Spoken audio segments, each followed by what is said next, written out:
Pujya Atman Sri Swami Jyotirmayananji commences tonight's satsang with a Sanskrit peace chant. Om Purnamadaha Purnamidam Purnat Purnamudachyate Purnasya Purnamadaya Purnamevavashishyate Om Shanti Shanti Shanti. We begin with Mystic Song by Sri Swami Lalitananda, played and sung by Sri Swami Umananda and Rajneesh. Our song tonight is based on a poem by Swamiji. It's called Somewhere.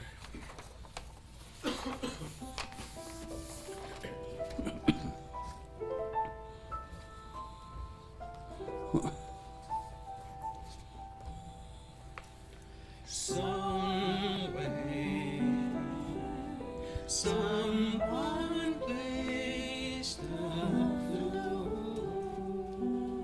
flute and sings a mystic song that comes sweeping over the mountains, by lakes and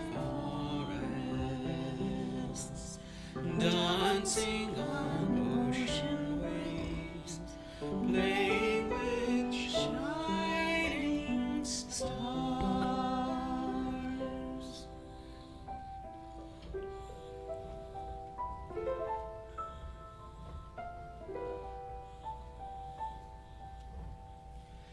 Somewhere, someone beyond the wheel of time is singing a sweet song, and in the early dawn, as I listen, I become one with a song. The world fades like the morning mist. I have become one. I am everywhere.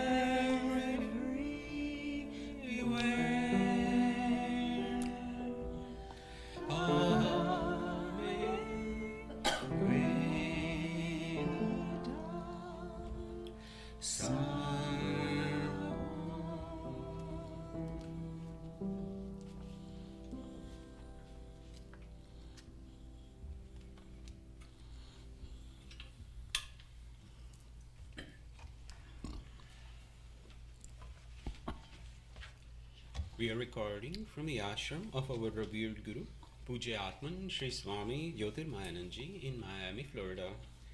Today is August the 22nd, 2018, Wednesday evening, and tonight Swamiji will be lecturing on Yoga Vasistha. This is series 2018, class number 67. And now Pujya Atman Sri Swami Jyotirmayananji. Om Brahmanandam Param Sukhadam Kevalam Jnana Murtim Dvandvatitam Gagana Sadrisham Tattvamasya Laksham Ekam Nityam Vimalamachal Sarvadhi Sakshi Bhutam Bhavatitam Triguna-rahitam Sadgurum Tam Namami. Om. Adoration to Sadguru, who is Brahman, the giver of supreme bliss, embodiment of pure consciousness, one without a second, vast as the ether, infinite, eternal, beyond the three gunas and their modifications, the supreme preceptor. Yoga Vasistha in Utpatti Prakarana, section 79.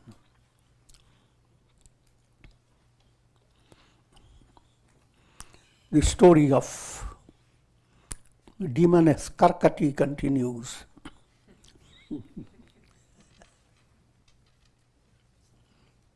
It's an allegorical story. So don't go after the story. But go after the teachings. Just to remind you, Karkati was a terrible demoness who practiced a lot of austerity and secured the boon. In the first stage, in gross stage, she was able to eat lots of souls, lots of creatures, devourer of human beings and all types of big demoness. But she wanted to have more extension in her joy and pleasure. Probably she lacked her teeth much, so he wanted to suck blood. So practiced a lot of austerity. And when Brahma appeared, he asked for becoming a needle type so that can penetrate anyone. And the boon was granted. Some time passed, and she regretted having become a needle because there's lots to sip and needle cut until all sipping. So she practiced austerity again. And now the surprise happened. She was given the power to eat up anyone with a but, with a condition.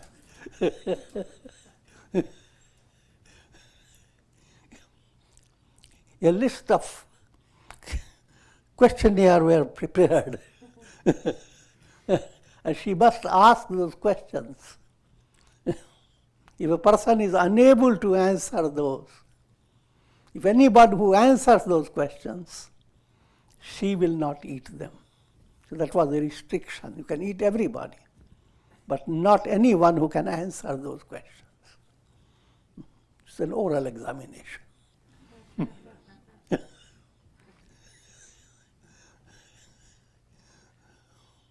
Simple point to understand. The gross impurity is mala, gross. Anger, hate, greed, all together, put together is gross. Karkat. Karkat is all that is garbage in your life.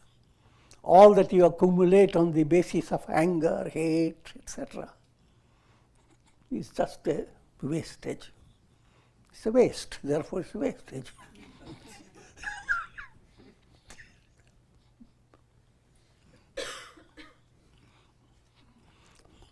But then,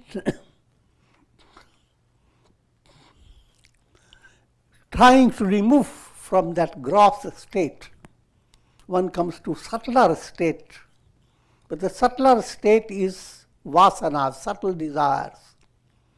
And when impurity begins to appear in the subtle state, it's more destructive than what appears in the gross state. You can figure that out, how it happens. Virus is the example. How would viruses attack you?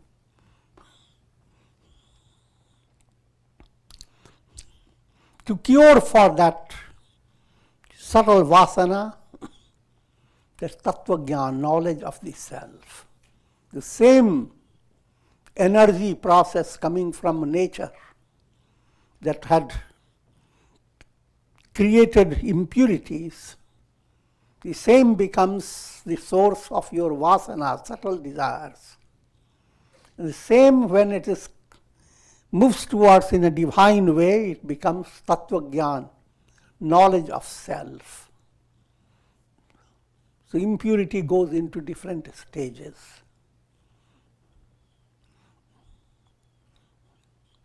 Impurity, again, you have to understand from broad point of view, is not a reality.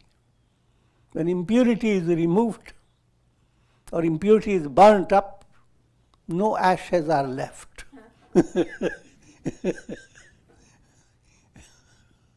Impurity is like a short-circuited energy.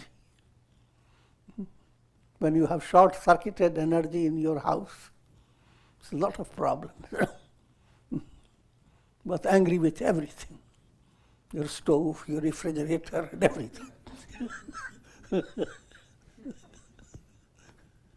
But when it is corrected, you don't know whom now should you go after.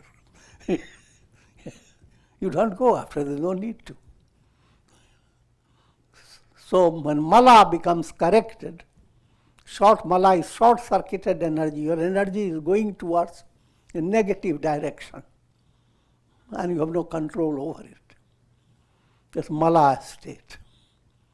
Vikshepa state, you come to recognize your error and you are trying to control mala. But subtle desires, impressions in your subtle state of mind, they continue. You have not cured your deeper level. If you go further sadhana, then the cure develops. You develop a discrimination between who is going to be dumped, who will become enlightened. What is ignorance that binds you or keeps you in bondage, and liberation that takes you out of bondage. Now your mind begins to see. That state of energy is what Karkati has become. And therefore, she plays double role. If you can't answer it, Karkati is going to dump you in the cycle of birth and death. That's the way she chews up people. And if you can answer it, Karkati becomes a divine Devi, like Goddess Saraswati. And there is a mutual adoration. With that setting, let me go through now the real purpose behind this story. Understanding about the nature of the self.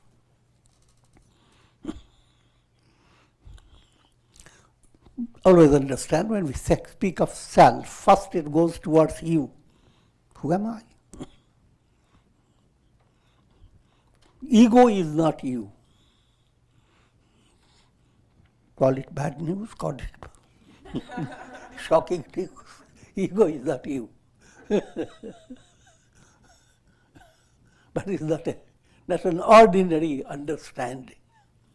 Extraordinary austerity and good karmas have to be created to be free of the domination of ego. There are many stages which lead you to go beyond your ego. During sleep, you go beyond your ego. That's very easy. But to stay in that level, that's enlightenment. And enlightenment has its own process. The lower self in you has built up its strength by austerity. Austerity, we have explained that. You have continued to sustain negativity, even though God provided many positive things. You refuse to be inspired by seeing the sunrise. You refuse to be inspired by the soft breeze and hearing the birds sing. You shut all that, put a plug in your ears, and listen to cheap music.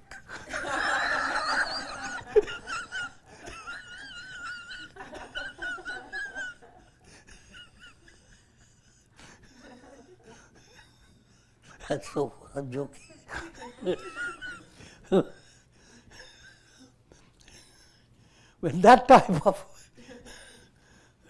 dull-wit state is sustained day by day, that's called austerity of the negative in you is doing austerity. And it becomes your nature, becomes, you cannot separate yourself from that negativity. If that is so, then you are as if you become a prey to Karkati.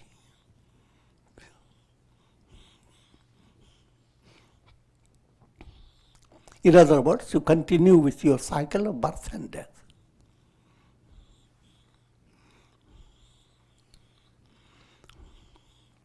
The self in you, easier illustration is, consider the sun as the real self. There are countless reflections of this sun in every jar of water. Each reflected sun is in a different predicament.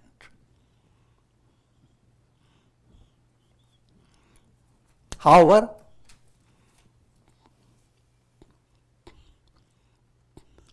if you turn your attention to reflected suns, each sun will tell you voluminous stories.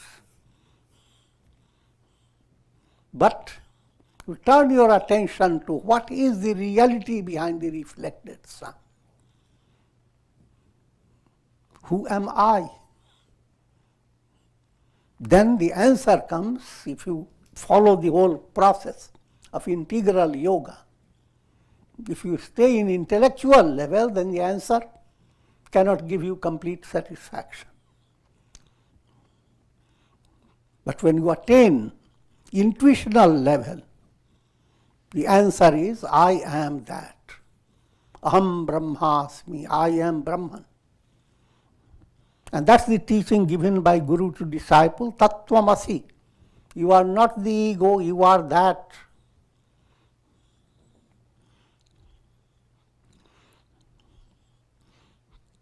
And now this is the same subject is now being given you in an extended way. The self is the basis of the triad of seer, seen and sight. It's called Triputi, triad. And the scriptures are never tired of this. Describing triad. And it is important to understand that. You go to sleep, you are alone on your bed. And you enter into dream. In dream, you split up into three directions. The dream subject, who is experiencing the dream world. And in your experience, you find not only you are experiencing, that countless people experience.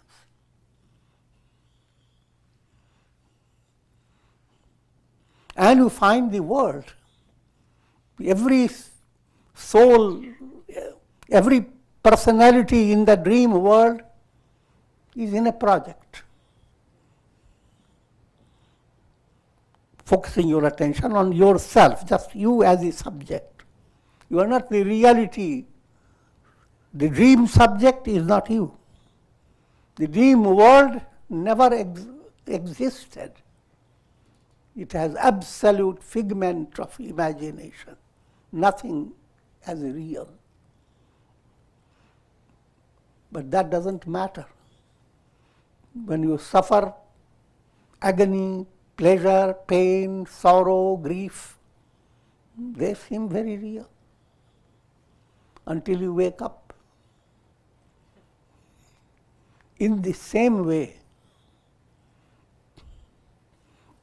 the world that is experienced by you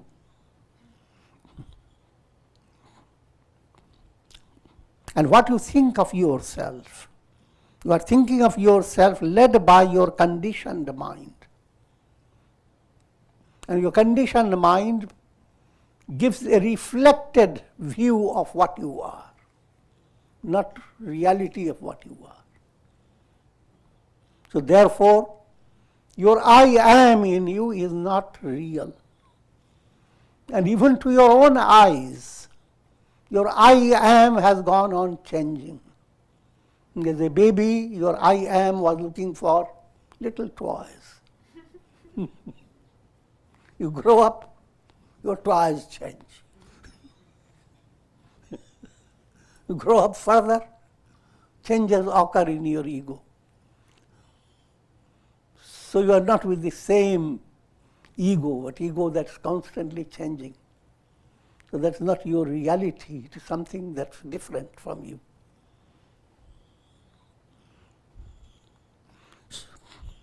And of course, the world you are experiencing, that experience of the world in your dream, that's not real, that's easy to understand. Your pleasure and pain in your dream, that's unreal. But what the scripture wants you to understand, apply that in your practical life.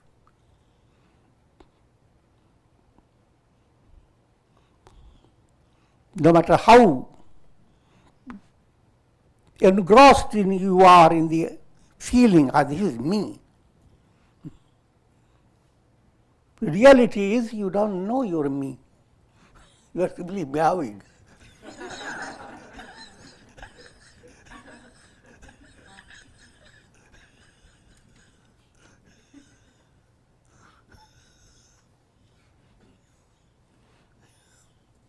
And next point, the world you are experiencing, even from scientific point of view,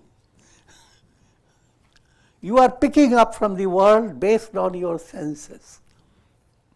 And senses are not the ultimate. Your eyes could be much better. You could have telescopic eyes. Different animals have different types of vision, different types of perceptions. Change the perception, the instruments of perception in you, and you experience the world totally in a different way. You don't have to go hard, just put on red specs. The whole world becomes red. Miracle.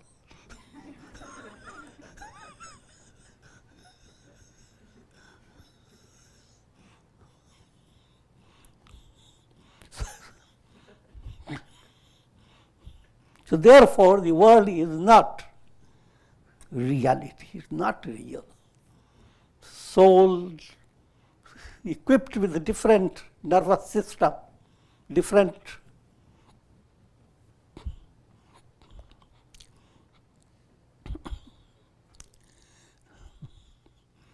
types of mind, you see. Every soul experiences the world depending upon how the mind has been fashioned. Same world, one who is a devotee of God sees divine love oozing from all objects. Same world, one who is enlightened sees nothing but the self. And so forth, one who is gripped by malas, gross impurities. The same world provides all the sources of enjoyment from impure. If you are angry and anger, then look for angry people for inspiration. And the world provides you with millions of examples. Now, having understood that point, and we have to go on understanding it. Seer, seen and sight, all is illusion. But what's the cure for it? Bring integral yoga in your life. Understand the profounder purpose of your existence. That purpose is to turn your action, do your things in life in such a way that they open a window in your heart. They allow your heart to develop purity, bhava shuddhi. Action should turn into karma yoga. Your emotional, sentimental feelings should turn into bhakti yoga. Everything that you love, every relationship that you want to keep, behind that, God's love is the reality. Every bucket that shines, the reality behind it, the sun is reflecting it. The same sun, not the bucket.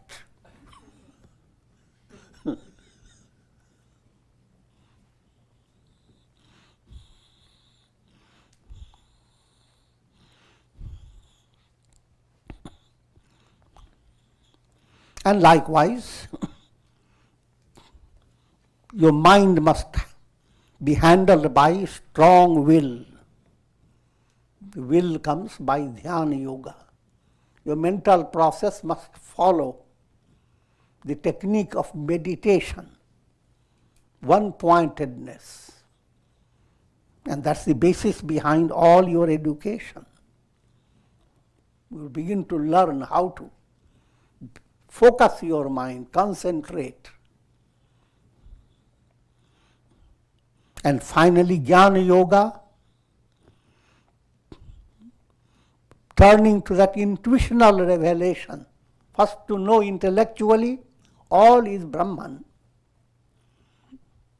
And as a result, intuitionally realize through intuitional revelation, I am Brahman. That movement is just like you come from sleep, you wake up. It is a transition. Similarly, as if you become awakened in a spiritual way. And that's the goal of life.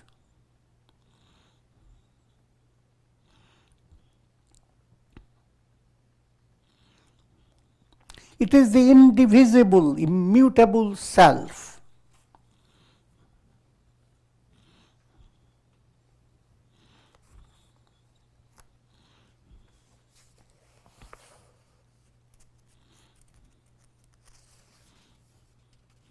The different terms are used in Sanskrit. Indivisible. That means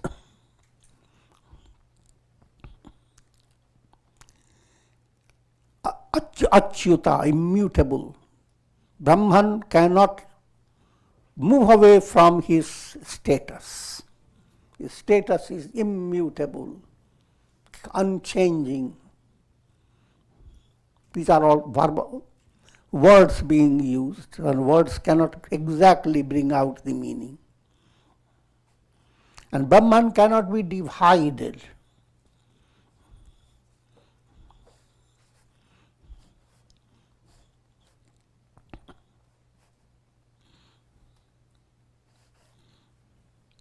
But this indivisible, immutable self, that's the truth, Satyameva Jayate, truth is one, absolute, indivisible. That becomes a transient subject, running after illusory objects. The same Brahman turns into triad. And now, in the realm of triad, every individual is Brahman, but is running after, acquiring things in the world to become secure, to be happy. And there are lots of illusions in the mind. What is meant by happiness? Putreshana, let me have lots of good generation, sons, daughters, grandsons, and secure them. That's one type of dream of life. Another, Vitteshana, have lots of money. Lokeshana, have lot of popularity. That's what every individual works for. But behind all that, there is illusion. All this, think of a dream that will last for a little longer period and allows you to fulfill all your ambition. Let me dramatize it. Your ambition is to get all the mangoes collected. And you have them all collected. And by the time you see them all collected, you wake up. Not a single mango near you.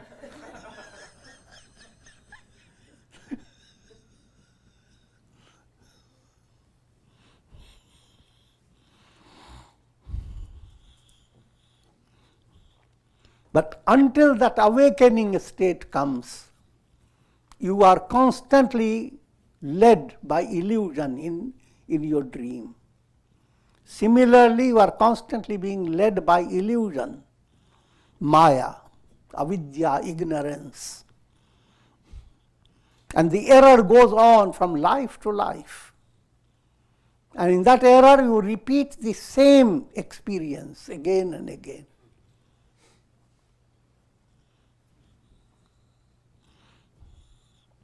On the other hand, when you begin to practice integral yoga, a different change occurs. Your tendency to repeat the error begins to move away. You learn from your error and say to your error, thanks, I learned from you.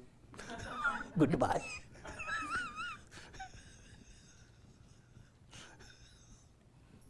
And we're not going to repeat it. I'm saying it. But moving away from error is always a slow, depending upon your strength, is a gradual, progressive movement.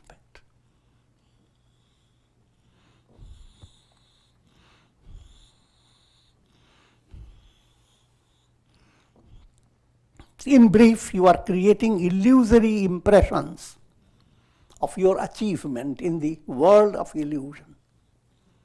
And those impressions lead you from life to life. There is no end to it. That is what we know as karma. Soul gripped by karma.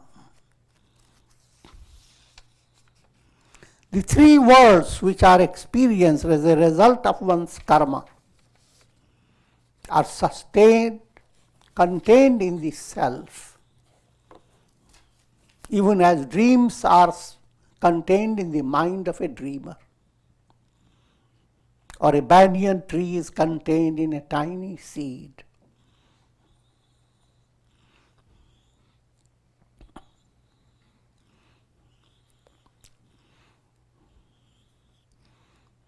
The role of karmic movement. Karma is not leading you to anything real. If it was real, then you don't have to do any more karma.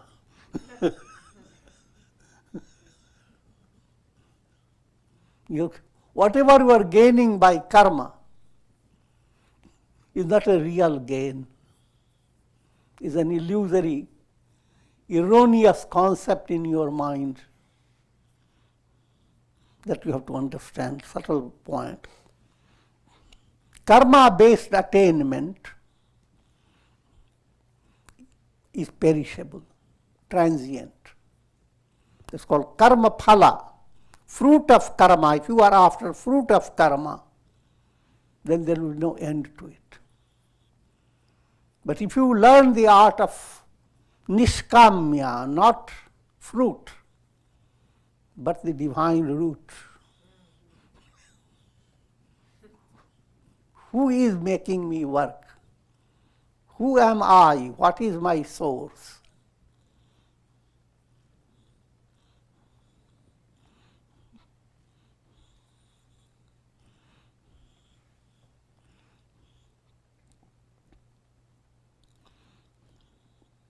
As you move towards the source, Godward movement, then you begin to discover that the world is not a solid reality, it's kind of a dream. So feel yourself relaxed.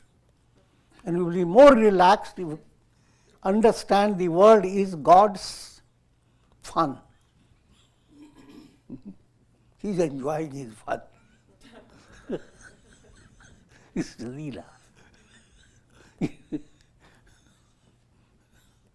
The sun creates all illuminations, rainbows, shimmering clouds, all different types of colors. And poetic way of saying, sun is enjoying himself, having good fun.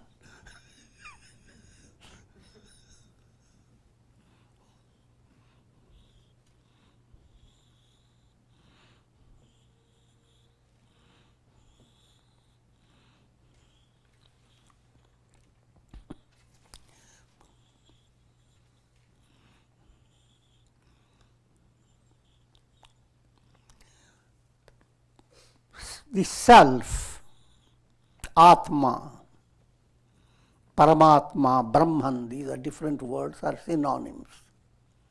That Brahman is described as the subtlest. Even the subtle term is because your mind is constantly holding the world as a reality.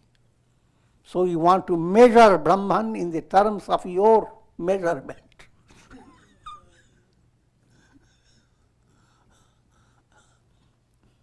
And so Brahman is described as subtle like an atom. But it would be better than the scientists say, 1,000,000 times subtler than atom.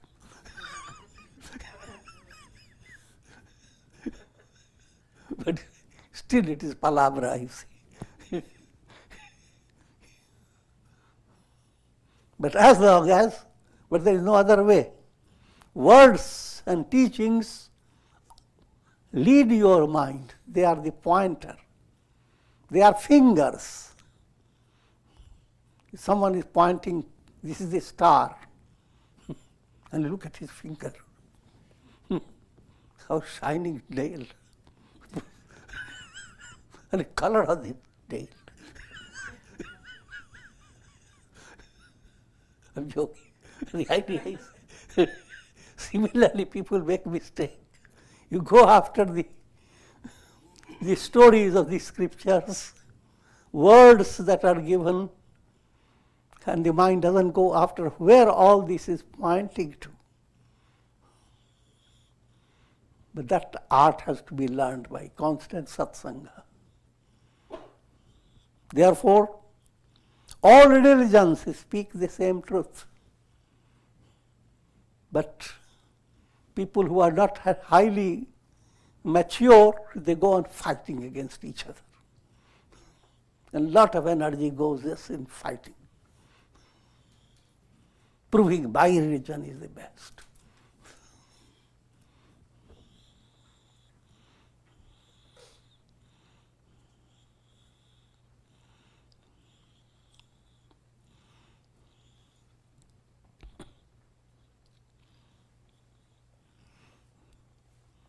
Another example, all these are allegorical examples. Where did this big banyan tree exist? How did it begin?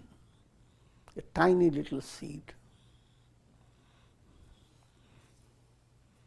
And with a kid mind, you want to know, break the seed. And try to see what caused from that seed the whole tree to come. I was surprised. There's nothing substantial. It's not even like chocolate.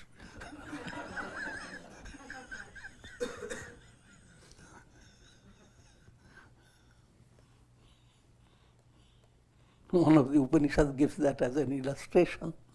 A guru tells his disciple, bring me the seed, break it, and tell me, what do you see? He says, Guru, I brought it, I broke it, I see nothing in it. He says, oh disciple, this nothing becomes the entire tree.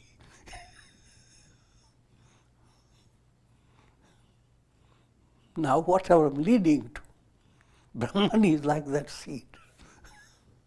From Brahman, this entire universe arises.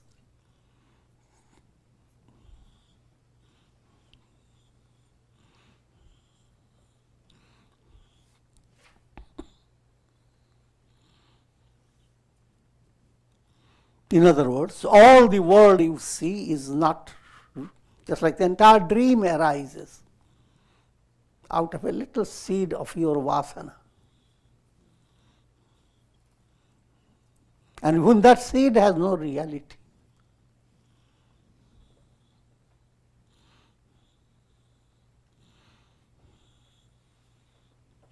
what is that rock-like reality before which even the Meru mountains become as tender as a lotus stalk? What is that rock which contains millions of mountains within itself? All these become like a big riddle for students.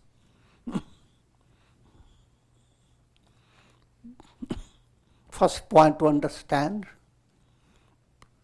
when we think of something very secure, people give the illustration of a rock. Make your walls out of rock.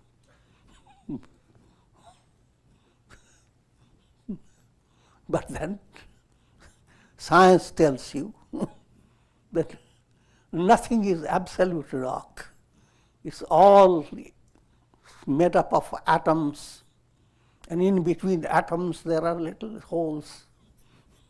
In other words, it is not absolute solid. Absolute solid doesn't exist.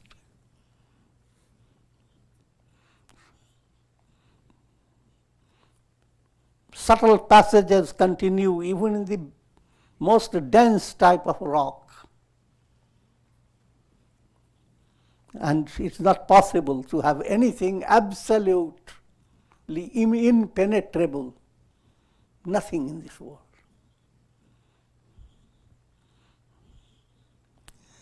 However, pure consciousness is beyond that type of limitation. Pure consciousness is absolute self. Any scientific and other illustration I'm giving is allegorical. Brahman cannot be measured. Even from ordinary point of view, you can go after reflected suns and reflections and study their situation and position. But you can't go after the sun. That sun stage, all the things that have emanated from the sun, they become Maya. Sun alone is real. Similarly, Brahman, the Absolute, alone is reality, and that's what you are essentially.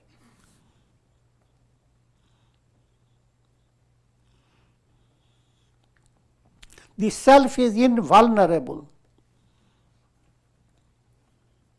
and immutable. Sanskrit word immutable, abhyaya. Everything in this world is mutable.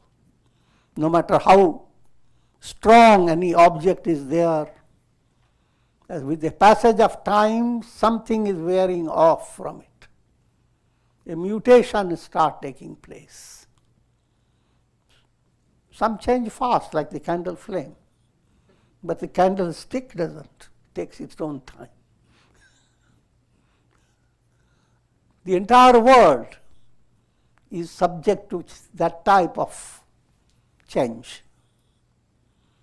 But with Brahman, that fault doesn't exist with Brahman.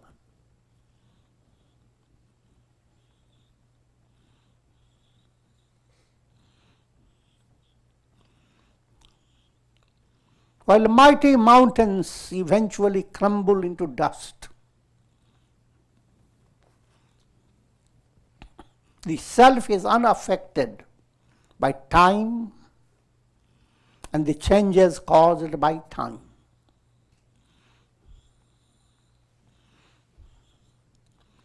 To understand it more in a profound way, all that you experience, human experience, is in three levels. First level, physical reality. Physical reality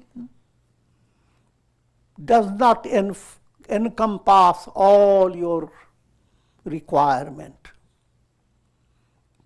In other words, you can have wonderful palace, you can have wonderful garden, you can have millions of acres in your possession. Are you happy? Happiness is not anywhere. That happiness is something else. So come to next level of experience. Experience based on your feelings. When your feelings bring about the cuteness of experience, then you develop a different type of world. Friendly gathering, unfriendly gathering. A world of feeling level, that's what the all humanity is constantly agitated about. And that's a different realm. And then comes a third level, understanding. What is the purpose? What is the goal? How to be saintly? How to be enlightened? This is termed as Bhutakash, Chittakash, Chidakash. First level of reality is the physical space. Bhutakash, filled with bhoots. With ghosts. Everything is changing.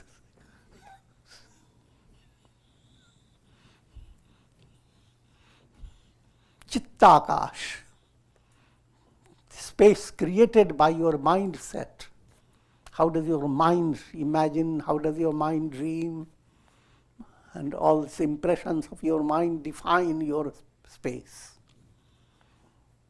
And ultimately, the absolute space that doesn't need any definition.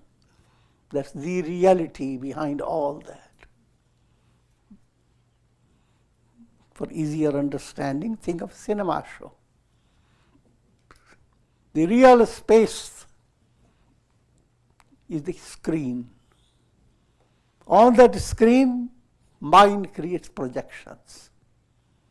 Now in the projection world, there is space, there is time, there is causation. And all the space, time, causation go on, and if you are interested in it, you are absorbed in it, shaken by it, and go through lots of experience. But all these are projections. What is the reality? The screen. It is the screen that is the atom that has created all this show. Speak in allegorical language.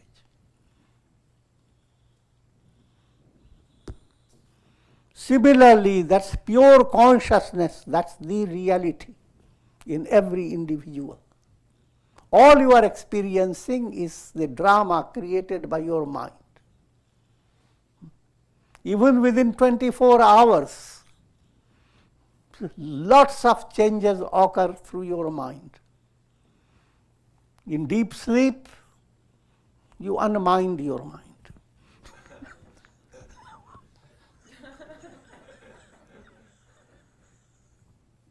You don't care. Time and space don't exist.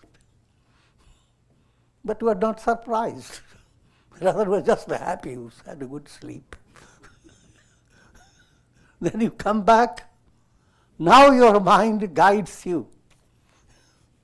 What type of day you will have depends upon the impressions, what type of memory has entered your mind, how you are being guided your mind, thinking of things of the past, your dreams for the future, and now that defines your day. That's the way your day will begin. And sometimes your definition of the day will depend upon some occurrence, some omen. You got out of your house and suddenly see a big vulture.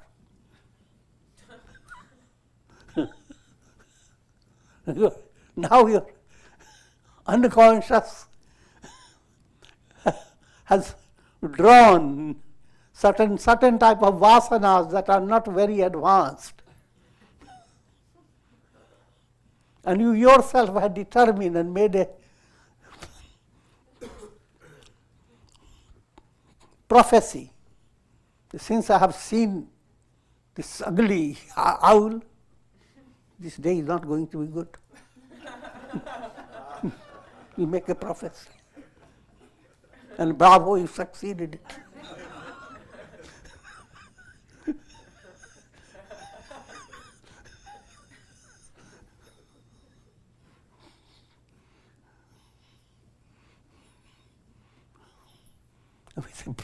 The mind, on the other hand, is operating with positive vasanas. Then you happen to see a peacock dancing. And if your mind is highly mature and advanced, you are not depending upon peacock dancing or vultures.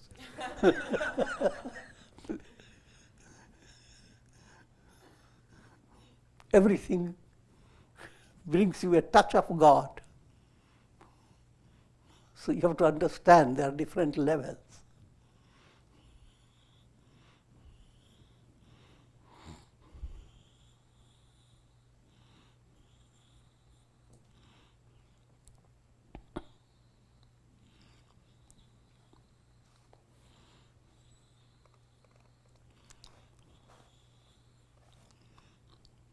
Whose strength enables you, the Karkati asks the question, whose strength enables you to perform your duties?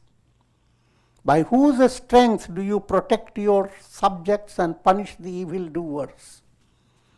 Because it's a dialogue with the king. King protects the subjects. But by whose strength?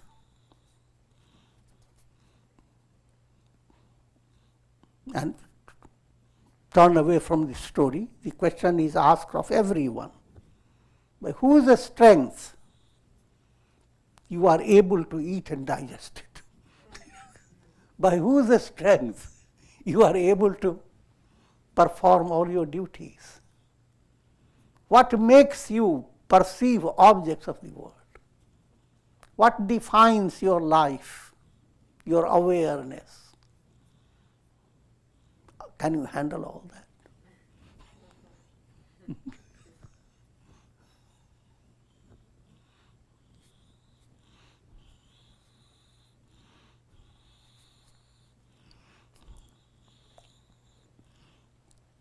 And the answer given, the strength of the self sustains all activities. The self is the reality behind the human ego. The self is the true knower, seer, enjoyer, and doer. These are the big questions. Who is the doer? If you go into deep reflection, you realize nothing within you has the power to accomplish anything.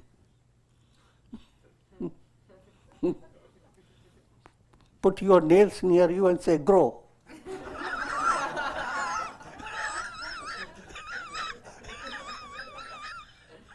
You have no power.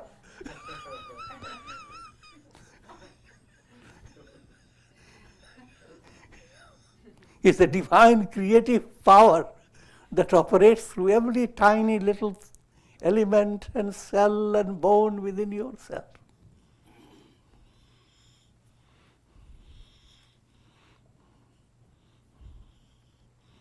And follow the most highlighted statement. Who is the light of lights? First point, how do you experience the world? By the light of your senses. Senses are the light. If the senses were not there, if eyes were not there, ears were not there, these are the illuminers of your perception. But then, what is the light behind your senses? Because senses themselves do not complete your experience. Mind has to be with your senses. If mind is not there, your senses can do all types of things, watch around, and you have no real experience.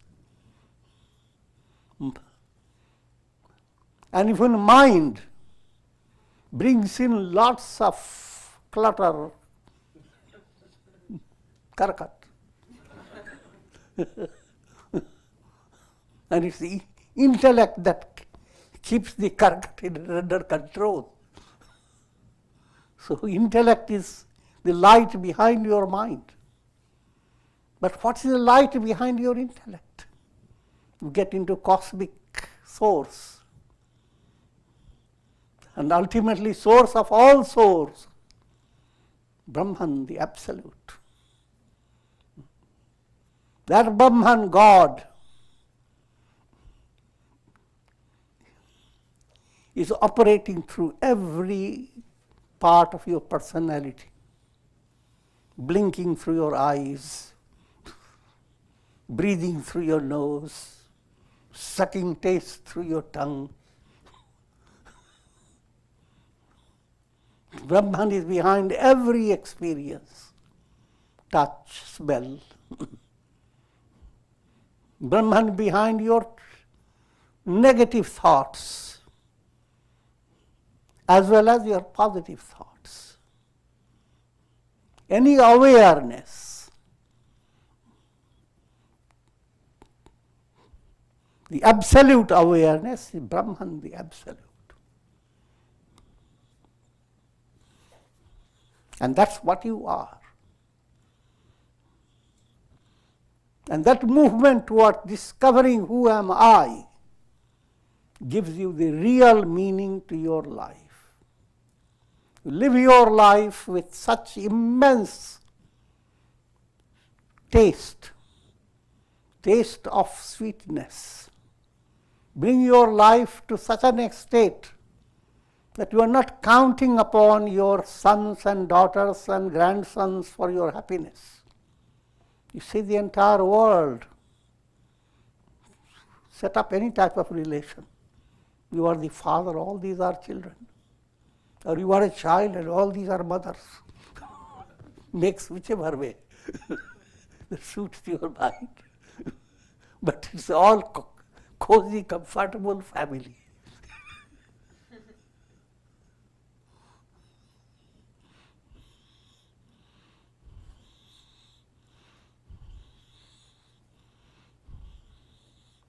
So that's realizing I am Brahman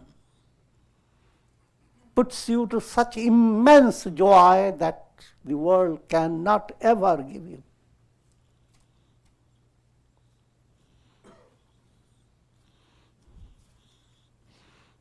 Knowing this, one must keep up in spite of all challenges. And challenges should be viewed as a part of sadhana. Same God source has provided all. Because of the challenges that people come to satsanga. Otherwise, there are very good things to do.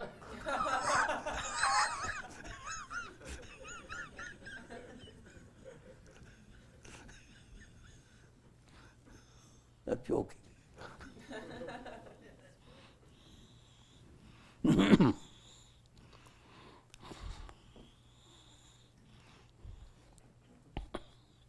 The king said, so far the answers were being given by king's minister. And Karkati began to scold the king that you are stupid, your minister is doing everything. And the king then began to speak. Both of them are highly enlightened. O Karkati, you have asked me about the nature of the self. It is this self which is support of the three states of consciousness, waking, dream, and deep sleep. It is attained when all the desires of the mind are removed. In other words, if you attain self-realization, it is a state described as param tripti, absolute satisfaction. All your desires are fulfilled.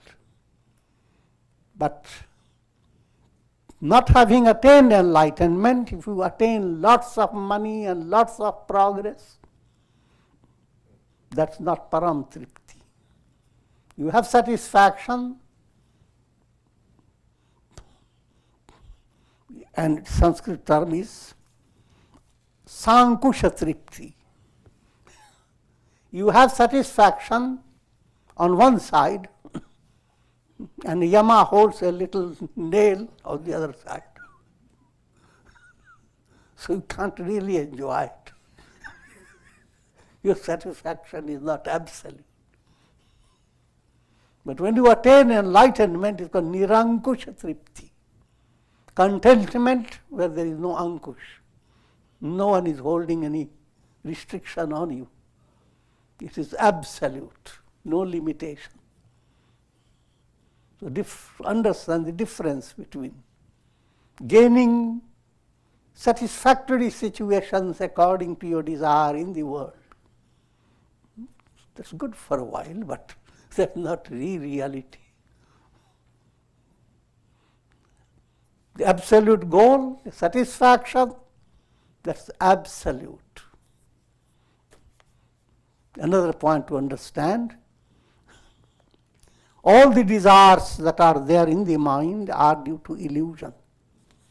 The self needs no fulfillment.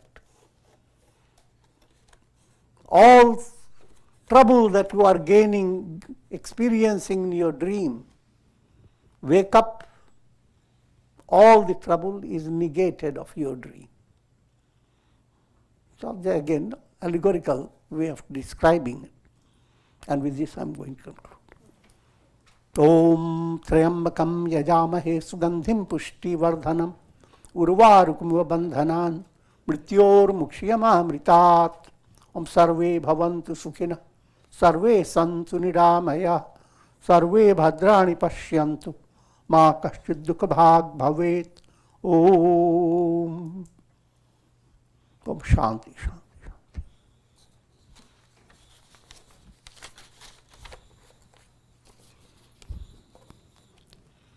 Thank you, Swamiji.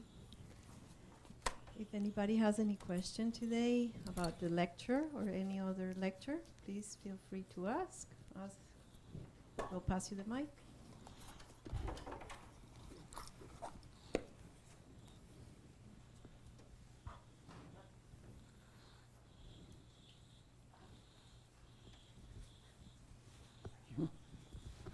Ram Gurudev. Gurudev, you mentioned the same source energy leading to vasanas and tattva gyan. Mm-hmm. Can you elaborate a little more on that, please?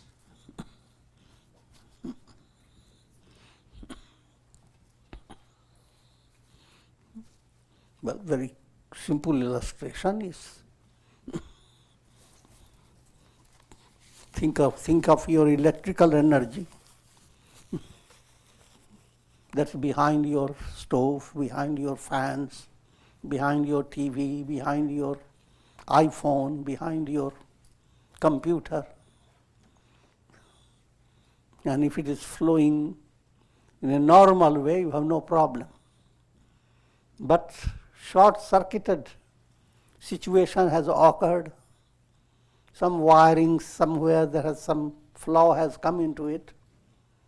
Now the same energy that was giving you all comfort now plays tricks with you. Touch an object that seems quite innocent, but the electrical field is there and you get a shock.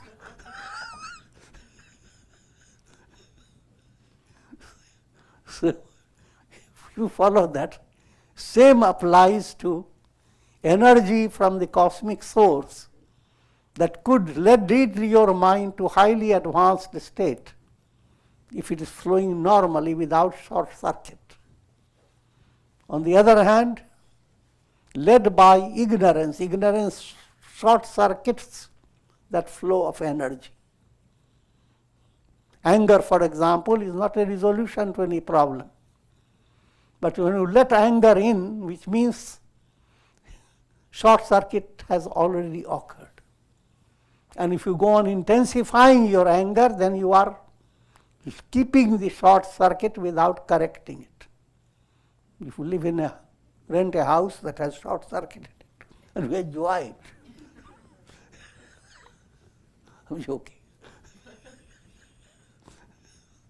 In other words, when you recognize an error, then you start working for it. And the error is, no matter what error, anger, hate, greed, these are all errors. They are short-circuited energy. Unnecessary worry, unnecessary grief. In brief, all these are errors, short-circuit energy.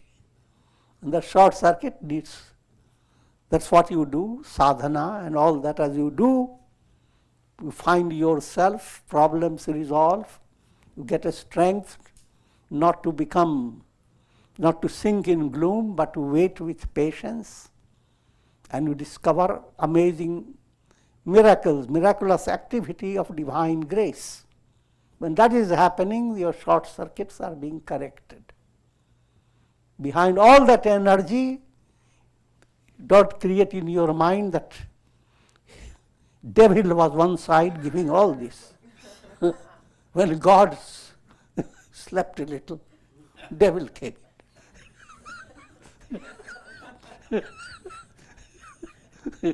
So God and devil, not so. Source is the same.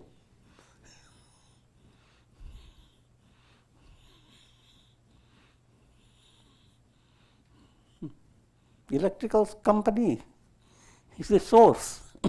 There is no enemy company that comes in and affects your electricity.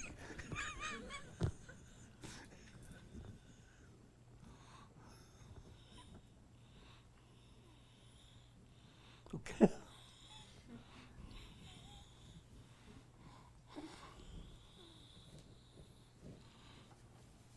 Okay. We continue with the program tomorrow at 7 p.m. We have circle time, which is very relaxing and entertaining because we talk among devotees of Swamiji to get to understand the truth through Vedanta and other philosophies. Then Friday we go Tulsi Ramayana at 7:30. Saturday meditation preceded by pranayam by Yashoda. And on Sunday, we have regular dinner time with Bhagavad Gita, Prasad. Our next festivity is Sunday, September the 9th, Ganesh Chaturthi. That will start at 5 o'clock. And as regular festivities, we will have Prasad. Thank you.